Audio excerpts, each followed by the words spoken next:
vocês viram no assunto, você tem diversas tabelas, tá certo? Cada tabela trata de uma função e cada função tem uma lei específica para ela. Então o Henrique trabalha com delivery e o preço de cada entrega depende da distância aproximada de cada bairro. Não é? Conforme mostra essa tabela aí, é uma tabela fictícia, ok? Eu tirei da cabeça esses bairros aí, Alta Vista, Belágua, Cantinópolis e Diamontese. Então você está vendo aí as distâncias e o preço que é cobrado para a entrega em cada um desses bairros. Então nós temos a primeira pergunta que é: quanto custaria uma entrega para o bairro Esperantina? Não aparece aí na tabela, tá certo? Cuja distância é de 5 quilômetros. Então, se tivesse um bairro aí com a distância de 1 quilômetro, essa entrega custaria quanto? A metade do que custa a entrega no bairro que fica a 2 quilômetros. Você concorda? Exatamente, R$ 1,25. O preço da entrega está em função da distância, tá certo? Veja que os valores vão crescendo de forma proporcional, tá certo? 2 quilômetros de distância, R$ 2,50. Quando você dobra a distância, dobra o preço também, cabeça. Então o que é que você vai fazer? Você vai pegar R$ 5,00 mais R$ 1,25 e você vai ter R$ 6,25. Tá aqui, ó. Vamos para a questão 2. Qual é a fórmula ou lei que relaciona o valor Y de uma entrega de acordo com a distância X de cada bairro? O valor da entrega está em função da distância. A distância aqui é o X da questão. Tá certo? Quanto maior o X, maior é o valor, né? O custo da entrega.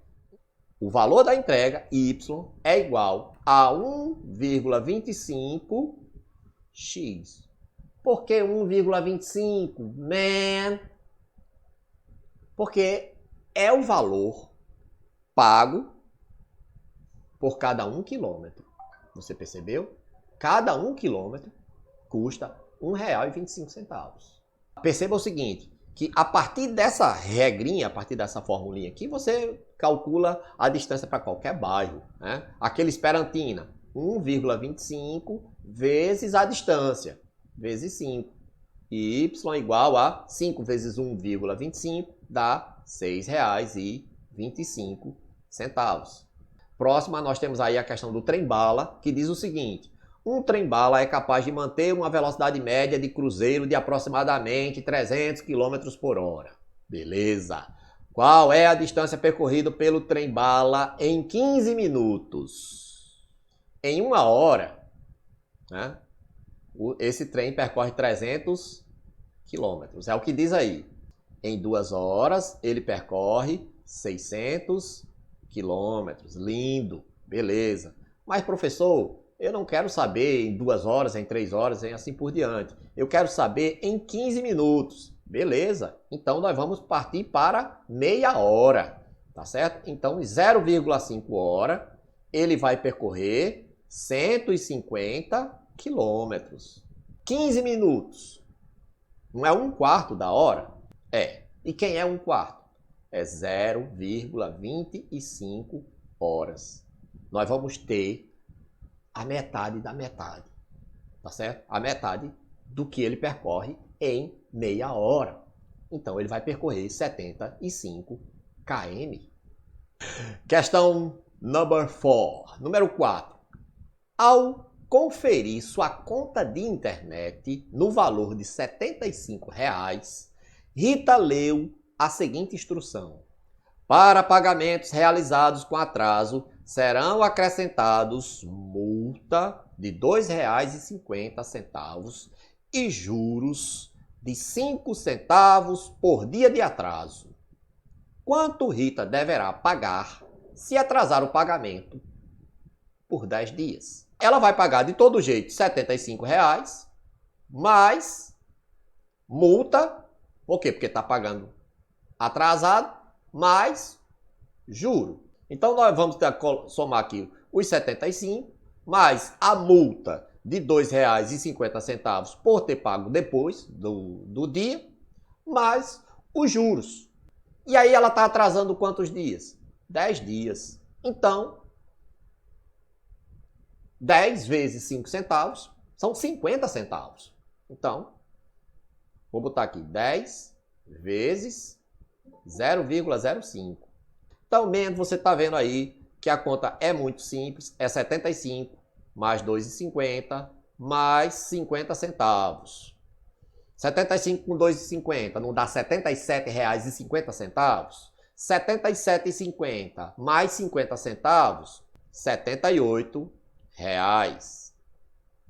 Então tá aí, letra D, muito fácil. Então tá aí, nós vamos usar essa informação aqui para as questões 5 e 6, que é a questão do táxi. Então vamos lá, questão 5. Nas capitais e grandes centros urbanos, o preço de uma corrida de táxi convencional inclui uma taxa fixa denominada bandeirada e uma parcela que depende da distância percorrida. Beleza. Se a bandeirada custa R$ 4,50 e cada quilômetro percorrido custa R$ 2,25, qual a lei de formação dessa função?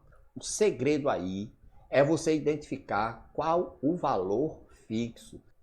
Na corrida de táxi convencional, inclui uma taxa fixa, que é a bandeirada, tá certo? A bandeirada é o valor fixo, é o valor que não vem casado com X, ok? É aquele valor ali e acabou-se. E aí ele já diz, olha, se a bandeirada custa R$ 4,50 e cada quilômetro percorrido custa R$ 2,25, então você já está vendo que o valor que vai ser multiplicado pela distância é o R$ 2,25. Em outras palavras, o valor Y a ser pago em uma corrida de X quilômetros é Y, ou seja, o valor é igual a R$ 4,50, que é a bandeirada. Entrou no táxi, você já está devendo R$ 4,50 para o taxista, tá certo? Entrou aqui, não, eu vim só perguntar as horas, beleza. É 3h30, agora passe R$ 4,50 aí. Mas, seu Zé, a gente não saiu do canto. É a bandeirada mesmo. Pois é, entrou no táxi, você já está devendo R$ 4,50. Mais R$ 2,25 por quilômetro, vezes X, ou seja, por quilômetro. Mas, professor, a alternativa não dá assim não, a letra A, olha. Veja como é que está a letra A, exatamente.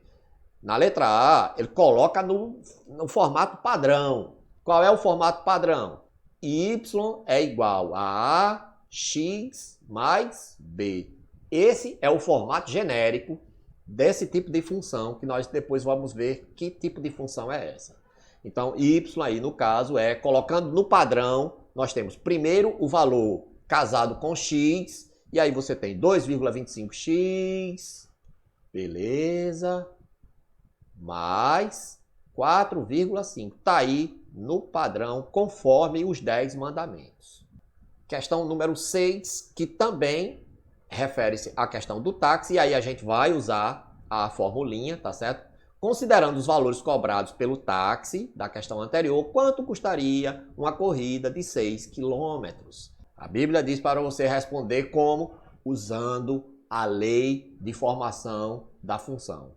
Y igual a 2,25x mais 4,5 ou 4,50, que é R$ 4,50. E aí o que é que você faz? Coloca o 6 no lugar do x, porque são x quilômetros. 2,25 vezes 6 mais 4,50. Beleza. Y é igual, multiplica, você vai ter quem? R$ 13,50, 13,5 mais 4,5. E aí, somei, bati, conferi, 18. Uau! Sétima questão. Pessoal, isso aqui é mais para a gente treinar, tá certo? Dada a função f de x igual a 2,5x mais 2, determine o f de menos 3. Pessoal, o que é que nós vamos fazer, o que é que nós devemos fazer nesse tipo de questão? Substituir o valor dado no x da questão. tá certo? F de menos 3, vou fazer só o do primeiro aqui, tá certo? O resto a gente vai fazer no modo hacker. 2,5 vezes menos 3, vou botar entre parênteses, porque é um valor negativo, mais 2. E aí, 2,5 vezes 3, quanto é? É 7,5. Ou seja, é 3 vezes 2,5. 2,5 com 2,5 dá 5. 5 mais 2,5, 7,5. Só que aqui é vezes menos 3. Então vai ser menos 7,5 mais 2. Tá certo? E aí o resultado dessa briga aqui, você vai ter menos 5,5. Confere? Porque números aqui têm sinais diferentes. A gente não soma. A gente vai subtrair aí. O resultado é menos 5,5. Você está vendo que a resposta é esta aqui. Menos 5,5. Beleza, lindo. E agora nós vamos fazer aqui só usando o poder da mente, tá certo? Ou usando aqui um métodozinho mais rápido. 2,5 vezes x. Quem é x aqui na segunda coluna? Menos 1. Então, quando eu faço 2,5 vezes menos 1, vai ser menos 2,5. Mais 2. Confere? Se fosse 2,5 vezes 1, ia dar 2,5. Mas é 2,5 vezes menos 1. Então é menos 2,5. Mais 2, você já viu que a gente não soma. Por quê? Porque os números têm sinais diferentes. A gente subtrai. Tá certo? Quem é o resultado aí? Menos 0,5. Tá aqui ele. Beleza. Próxima. Para f de 2. Substitui onde? No x da brincadeira. Então é 2,5 vezes 2. Ou 2 vezes 2,5, que dá 5, mais 2, adivinhe? 7. Tá aqui ele. Tranquilinho. E por último, f de 5 vai ser 2,5 vezes 5. Né? Ou 5 vezes 2,5, que dá quem? 2,50 com 2,50 dá 5. 5 mais 5, 10. 10 mais 2,50, 12,5 mais 2. De onde saiu esse 12,5? Isto vezes isto. Beleza? 14,5. Tá aqui ele. Oitava questão. As variáveis x e y assumem valores conforme a tabela. Pessoal, de acordo com a Bíblia, existe uma explicação aí para resolver essa questão que é meio cabeluda, tá certo? É usando sistema. Como nós não estamos estudando aqui sistemas, a gente, da maneira mais prática é esta, tá certo? Então, rapidinho aqui você resolve como aqui. Vamos fazer aqui por tentativa na primeira, na letra A. Eu quero saber qual é dessas aqui, qual é a lei que resulta nessa relação de números. Né? Por exemplo, para x igual a 0, y igual a menos 2. Para x igual a 1, y igual a 1. Para x igual a 2, y igual a 4. O que é que está por trás disto aqui? Qual é a regra? Qual é o segredo? É o que nós vamos descobrir aqui. Como? Tentando. Então, y é igual a 3x menos 2. Então, eu vou fazer 3 vezes 0, menos 2. Então, y dá igual a 0, menos 2, que é igual a menos 2. Beleza. Mas eu preciso testar em mais um para saber se é este mesmo. Eu preciso testar com o segundo número. E aí eu vou pegar y igual a 3 vezes 1 menos 2. Você está vendo o que foi que eu fiz? Eu estou trocando o valor de x no lugar do x. E aí eu tenho y igual a 3 vezes 1, 3, menos 2, 1. O valor de y aqui é 1? É. Então, veja que quando eu peguei para x igual a 0, deu y igual a 2, conforme a tabela. Quando eu peguei para x igual a 1, deu y igual a 1, conforme a tabela. Ok? Então, a gente pode concluir que é realmente a letra A. A regra aí, a lei da função, é 3x menos 2. E aí, cabeça... A função, a lei, é como se fosse o programa de uma máquina. Nós temos uma máquina e esta máquina aqui, essa tabela que vocês estão vendo, essa tabela obedece um comando. Que comando é este? ela triplica e tira 2. Tá certo? Para cada entrada que você dá, ela triplica e tira 2. Então, quando você entrou com o 2, ela fez o quê? Ela triplicou. 3 vezes 2, 6. Menos 2, entregou 4. Quando você entrou com o 3, ela triplicou. 3 vezes 3, 9. E tirou 2, lhe entregou 7. Quando você entrou com o comando, ou enfim, entrou com a informação 4, ela triplicou o 4, foi para 12, tirou 2 e lhe entregou 10. Você percebe isto, cabeçamento? É isto que faz a lei da função, tá certo? É como se você tivesse uma máquina de calcular aí, ela faz exatamente isto, ela está programada para obedecer a essa regra aí.